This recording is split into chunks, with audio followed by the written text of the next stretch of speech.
భౌతిక శాస్త్రంలో సాపేక్షత గురించి ఆల్బర్ట్ ఐన్స్టీన్ రెండు సిద్ధాంతాలు ప్రతిపాదించారు. ఒకటి ప్రత్యేక సాపేక్ష సిద్ధాంతం అంటే స్పెషల్ రిలేటివిటీ, మరొకటి సాధారణ సాపేక్ష సిద్ధాంతం అంటే జనరల్ రిలేటివిటీ. ఇవి రెండు ఆల్బర్ట్ ఐన్స్టీన్ ప్రతిపాదించిన గొప్ప సిద్ధాంతాలు. ఈ రెండింటిలో ఇప్పుడు మనం ప్రత్యేక సాపేక్ష సిద్ధాంతం గురించి తెలుసుకుందాం.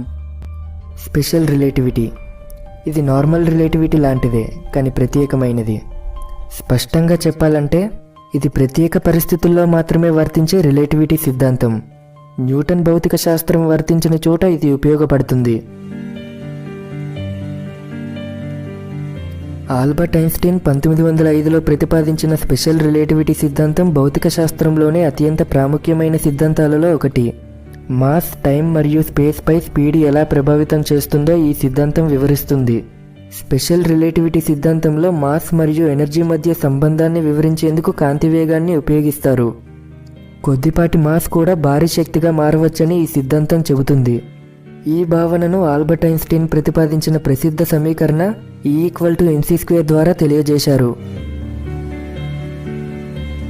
మనం ముందుగానే మాట్లాడుకున్నాము, ప్రత్యేక సాపేక్షత్వ సిద్ధాంతం ప్రత్యేక పరిస్థితుల్లో మాత్రమే వర్తిస్తుందని. ఆ పరిస్థితుల్లో ముఖ్యంగా అపారమైన శక్తులు, అతివేగవంతమైన కదలికలు, ఇంకా ఖగోళ దూరాల గురించి చర్చించే సందర్భాల్లో దీన్ని ఉపయోగిస్తారు. ఇందులో గురుత్వాకర్షణ ప్రభావాన్ని పరిగణలోకి తీసుకోలేదు.